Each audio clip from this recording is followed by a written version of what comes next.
Nama Kapten John ya, tapi ya kalau di KTP John Martono. Tapi orang sering panggilnya Kapten John. Lahirnya sekitar 40 tahun lebih yang lalu ya. Jadi saya sekolah di ITB dan profesinya sebagai kreator. Jadi aku berpikir visual maupun sistem apapun yang berhubungan dengan estetika. Gitu.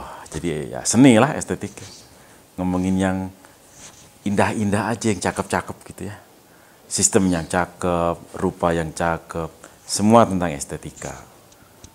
Kira-kira seperti itu.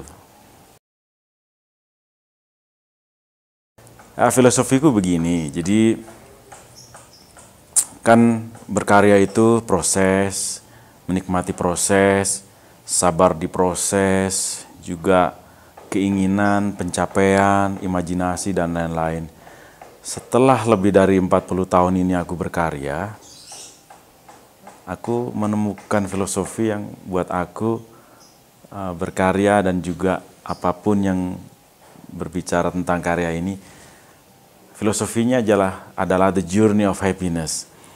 Jadi, bekerja dalam kebahagiaan, menjelajahi kebahagiaan, menikmati kebahagiaan, dan aku yakin bahwa ujung dari semua kreasi, pekerjaan ini, dan juga bagaimana aku bergaul secara sosial dan juga bagaimana aku membangun karyaku. Jadi semuanya mudah-mudahan berefek kepada kebahagiaan. Dan aku yakin karena dalam the journey dan prosesnya saja kita sudah bahagia gitu.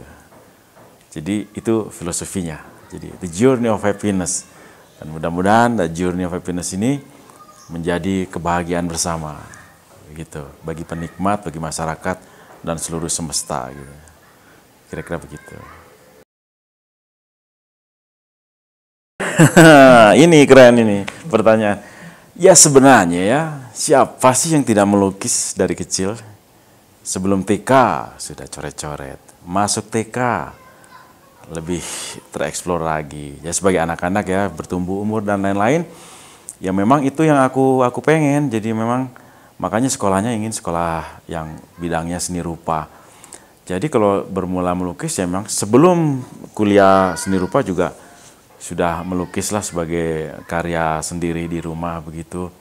Dan yang bikin aku tertarik karena memang ya lukis adalah seni. Jadi di dunia seni ini adalah sesuatu yang dalam tanda kutip tidak terbatas meskipun dalam keterbatasan. Jadi dalam konsep kreasi, dalam segala situasi entah itu keterbatasan, entah apapun itu mengandung sesuatu yang tidak terbatas. Artinya, jadi kita harus menikmati proses berkarya, kemudian ya salah satunya melukis ya gitu ya. Jadi itu yang membuat aku tertarik karena juga bahwa di dalam dunia kreasi itu kan tidak ada yang menyuruh sebenarnya. Merdeka. Jadi kita merdeka tapi juga mesti bertanggung jawab bahwa ya tetaplah kita ini manusia, bagian dari masyarakat. Gitu. Jadi ya asiknya dunia seni itu aja, tidak terbatas, nggak ada yang nyuruh, nggak ada yang marahin. Kita mencari sesuatu sendiri yang belum pernah ada. Itu tantangannya. Sebenarnya aku sudah tidak terlalu peduli dengan kalau tema tadi yang dikatakan tema itu kan mungkin label judul ya, di setiap lukisan ada judul. Aku sih sudah tidak terlalu peduli dengan judul. Dalam konteks konsepku The Journey of Happiness, aku ingin karyaku itu adalah menjadi proses kebahagiaanku. Jadi kalau tema khusus setiap lukisan nggak ada. Tapi kalau tema seluruh karyaku, itu tadi konsepnya The Journey of Happiness. Bahwa saya berusaha bahagia, saya berusaha menciptakan kebahagiaan, saya berusaha membuat karya-karya yang seharusnya menjadi efek kebahagiaan buat siapapun. Ya sebenarnya perupa, kreator itu kehidupan di sekelilingnya, situasi di sekelilingnya, dan juga harapan-harapan yang ingin disampaikan, itu ya sudah menjadi hal yang inspiratif. Kalau soal bagaimana mewujudkan, ya itu bagaimana kita meramu segala situasi atas dasar inspirasi itu menjadi karya. Dan misalkan kalau tadi dikatakan misalkan tokoh inspiratif dan lain-lain, aku sih suka mempelajari seluruh tokoh-tokoh yang aku anggap patut aku baca, dan juga yang pasti aku ambil hikmah dari histori dari tokoh itu, dan itu menarik untuk semacam referensi ya keilmuan lah di dunia seni rupa, bahwa kalau balik lagi kepada diri sendiri, bahwa setiap situasi, kemudian setiap harapan, setiap keinginan itu menjadi inspirasi bagi karya saya. Sebenarnya kalau dibilang banyak atau tidak lukisan abstrak di Bandung ini, ya aku pikir ya banyak juga. Tapi kan model, style itu kan macam-macam. Abstrak itu tidak satu. Jadi sebenarnya ya abstrak itu ya bagian dari bagaimana kita mengekspresikan karya lah. Jadi kalau dibilang bagaimana menikmati karya abstrak, sebenarnya orang ketika melihat sebuah karya itu juga sesungguhnya sedang belajar juga. Aku sendiri lihat karyaku juga sedang belajar juga. Jadi ya namanya juga seni rupa, jadi ya rupa-rupa. Ya, kalau di Bandung sih sebenarnya banyak sih yang menerapkan konsep abstrak di karya-karyanya gitu. Ya kalau selain di Bandung ya karyaku ya ada di Miami, Florida, New York, London, Bangkok, ya ada di Cina, di Korea, Jepang, Australia, gitu, Singapura gitu. Ya kalau di kota lain sih ya Jakarta dan beberapa kota besar Indonesia gitu. Kalau di Bandung ya langsung search aja di Google lah misalkan gitu. Sekarang udah zaman canggih ya. Tapi yang pasti di Bandung tuh ada karya-karya yang sifatnya ada gotong royong yang kita lakukan di beberapa spot-spot tempat yang publik gitu ya, kita garap bersama gitu ya. Ya kalau yang paling kelihatan ikonik ya Flyover Antapani lah. Waktu itu aku dapat amanah dari Kang Wali Kota Ridwan Kamil untuk memikirkan body konsep secara visual itu Jembatan Pelangi. Ini aku suka jawabnya agak guyon tapi ini serius juga, bahwa ini adalah cita-cita saya 30 tahun yang lalu. Ketika aku punya karya 30 tahun yang lalu, kemudian paling gampang misalkan aku lihat pos ronda ini daripada polos diapain ya.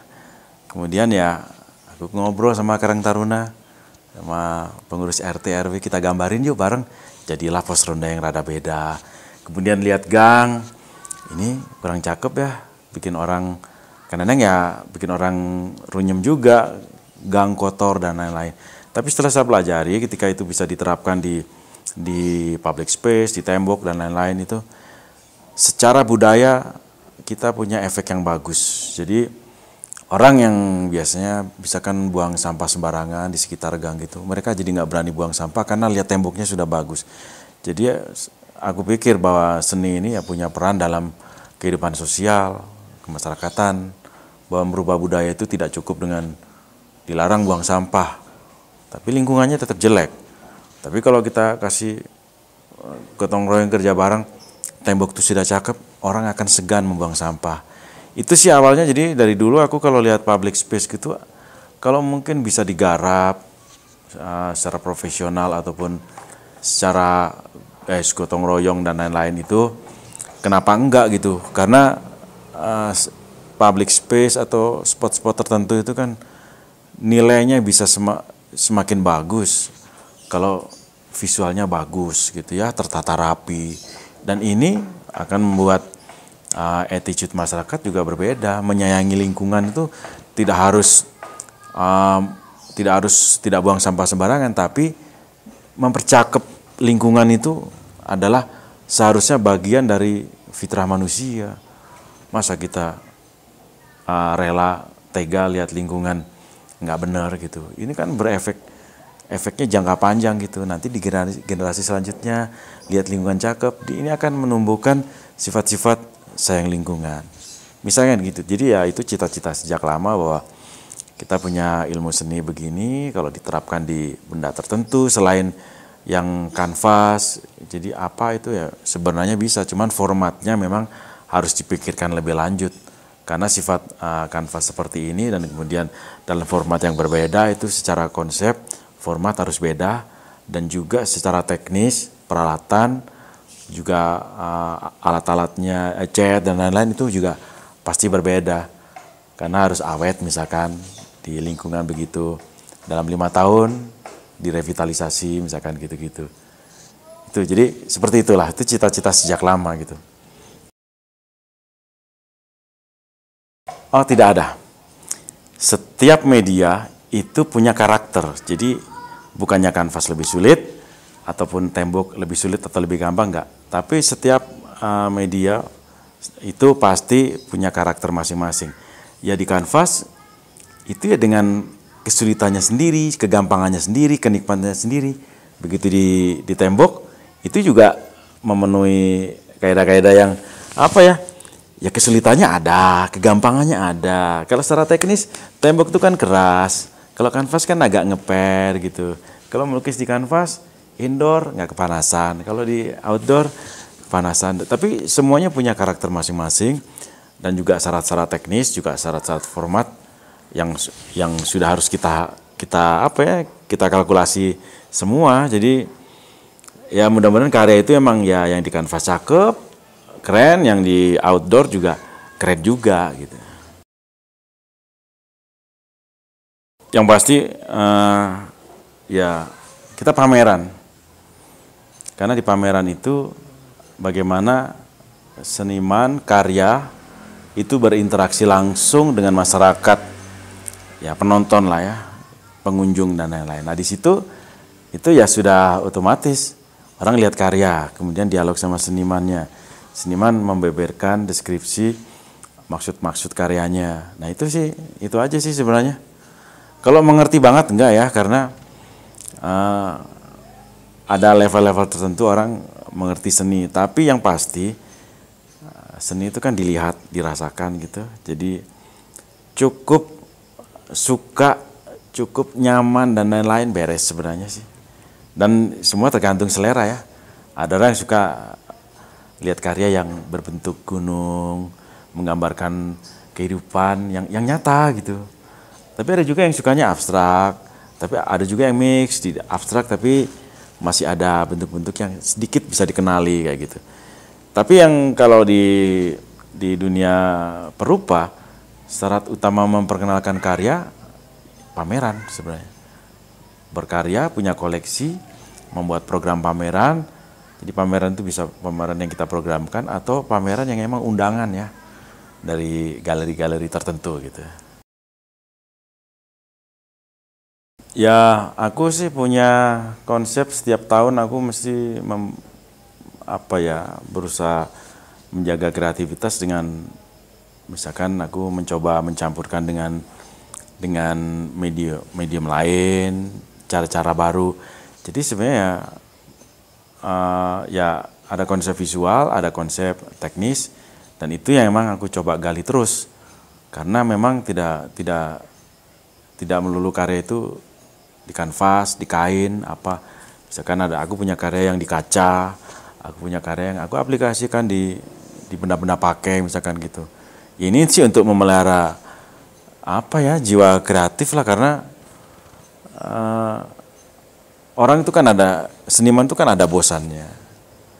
Bagaimana caranya bosan? Ya kita coba bikin varian-varian pola kerja yang sebenarnya itu menjadi kita tidak bosan dan kita ya pasti menemukan hal baru kayak gitu.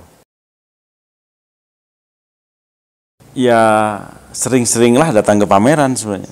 Karena pameran itu adalah sarana belajar gratis itu adalah di pameran. Ya pameran itu ada yang berbayar, ada yang enggak ya. Kalau di luar negeri sih suka harus bayar.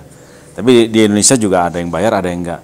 Tapi yang pasti begini, ya orang tumbuh itu kan dengan daya ketertarikan masing-masing gitu ya.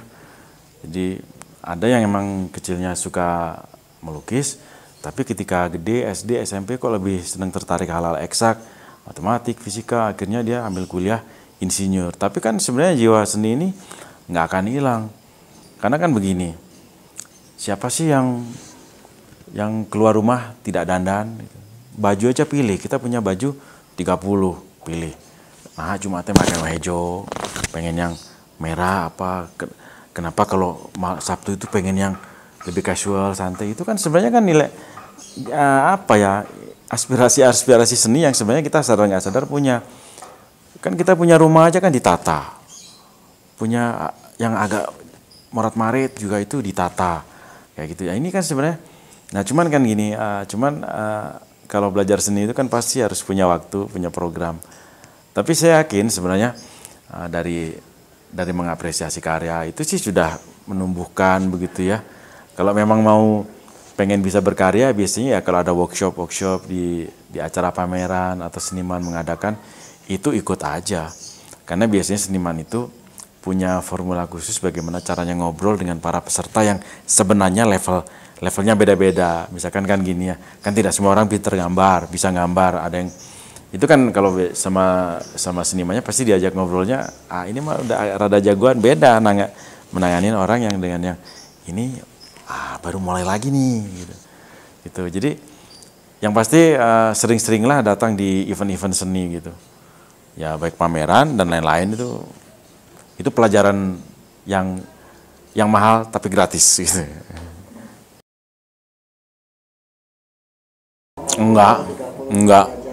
Enggak, karena aku punya teman-teman yang mulai belajar melukis di 76. Di 80 juga ada. Aduh, aku sebenarnya itu bisa gini. Ayo kita ngobrol, makanya tapi ya pasti aku lihat lah, oh gini. Jadi dia nanti akan tumbuh dengan apa ya, dengan kekerenannya sendiri. Jadi aku tidak berusaha memasukkan paham-pahamku ke dia. Karena kalau di konsepku sih ya, kalau apalagi seni kan nggak ada rumusnya. Kalau belajar matematik jelas tuh. Kalau di seni aku lebih seneng, aku lihat seperti apa keberanian, misalkan goresan-goresannya, bagaimana dia mikirnya. Nah di situ aku berusaha berbicara menurut ya itu kondisi keadaan teman yang belajar ini, sehingga dia tidak canggung, sehingga dia nyaman. Dan sehingga dia tidak kagok untuk sebenarnya begini saya mah gitu. Ya cita-cita banyak ya. Saya tuh punya jutaan cita-cita. Baru tercapai di 176.000. Gitu. Sudah banyak itu kan. Iya, jadi ya apalagi ya, perupa ya, dari imajinasinya wah kemana-kemana. Jadi aku lihat ini, can eta gitunya. Belum ini, aduh. Makanya supaya lumayan pasti, setiap tahun saya bikin program bahwa setahun ini saya akan mencapai ini. Tahun ini saya akan mencapai ini, dan saya membuat pola kerja yang terjadwal ya. Sehari 4 jam. Total, jadi ya mungkin sejam pertama, 2 jam pertama, pokoknya total dalam sehari itu aku kerja 4 jam, kecuali Sabtu Minggu, karena aku berpikir bahwa ya seni ini kan juga itu tadi, nggak ada yang nyuruh, nggak ada yang marahin, seneng-seneng sendiri, ketawa-ketawa sendiri. Itu kalau nggak diprogram, ya aku pikir ya bisa jadi impian ini, imajinasi ini ya baru angan-angan terus ya inginnya banyak, tapi kalau nggak dilakukan ya nggak jadi apa-apa gitu kan. Seni rupa, jadi angan-angan ini harus dirupakan menjadi karya rupa. Nah di situ kita bisa mempelajari ya diskusi dan lain-lain. Makanya kalau di sosmedku kadang-kadang aku bilang mempelajari karya sendiri ya kan aku sedang menimbang-nimbang karyaku sendiri, mengembangkannya nanti seperti apa, aplikasi selanjutnya seperti apa, kayak gitu. Jadi makanya rasanya asa gancang teh hari-hari teh, nggak cuma deui, nggak Sabtu gitu, nggak Senin deui, aduh cepet rasanya hari-hari ini. Oh, bukan pesan moral ya apa ya, tapi aku sih paling takut menasihatin orang. Gini aja sih sebenarnya. Apapun level Anda di bidang, bukan level, sorry. Nanti ngomongin tingkatan. Gini aja lah. Bahwa seni itu secara alami sebenarnya tumbuh ada di dalam diri kita. Meskipun pada di pencapaian di tingkat dewasanya, profesinya atau kehidupan yang digelutinya sudah bermacam-macam ya. Ada yang memang fokus di seni, ada juga yang menjadi profesional yang lain. Tapi yang pasti kalau kita percaya seni memang tumbuh dan memang ada di dalam diri kita, ini sebenarnya yang membuat dunia ini damai. Karena di seni itu ada apresiasi. Sifat apresiatif itu adalah menghargai. Ya kalau kayak misalkan, kalau kelakuan ini bikin sakit hati orang, ya jangan dilakukan. Jadi coba pahami nilai-nilai seni aja. Di situ bagaimana kita menghargai diri sendiri. Pada dasarnya kalau kita sudah menghargai diri sendiri, kurang lebih bisa menghargai diri sendiri. Artinya kita respectful sama orang lain. Nah, itu tadi yang aku pikir. Kalau kita sangat bisa menyelami, menikmati, memaknai seni yang tumbuh sebenarnya ada di dalam diri kita, sebenarnya dunia ini damai. Percaya gue. Apapun kondisinya, kalau sudah ngomongin seni, budaya, seolah udah tanpa batas. Kita bisa menikmati lagu bareng-bareng. Padahal kita punya paham yang berbeda. Kita bisa menikmati karya seni. Wih, keren ya. Padahal kita punya paham yang berbeda. Nah itu tadi. Ya kita peliharalah jiwa seni. Meskipun bukan seniman gitu, tapi memelihara jiwa seni itu menurut aku sih keren. Dan efeknya dunia damai. Akan aku rasakan begitu. Contoh nih ya, gotong royong. Menggambar dinding-dinding yang terabaikan gitu. Kita bisa bersatu di situ. Kebayang kalau itu kejadian di seluruh Indonesia. Aman Indonesia, makin kuat gitu. Makin kuat saya yakin. Nah itu yang harus kita lakukan ke depan. Bareng-bareng ya. Dalam konteks The Journey of Happiness, kita bekerja dalam kegembiraan, efeknya dalam kegembiraan dan gembira bersama. Belum pernah orang yang gotong royong menggambar bareng mengeluh gitu, nggak ada. Efeknya besok pagi datang, halus iya deh, orang ngiluan di dia. Gitu. Jadi itu tadi, gotong royong di dalam seni dan orang merasa itu bagian dari karyanya, keren. Makanya saya tidak pernah mengklaim karya sendiri di dalam gotong royong. Ini mau udah karya masyarakat. Orang kita mikir bareng, gambar bareng kok. Nah di sini bagaimana kita memelihara lingkungan, karena emang kita terlibat di situ dalam membangunnya. Tuh, kira-kira begitu.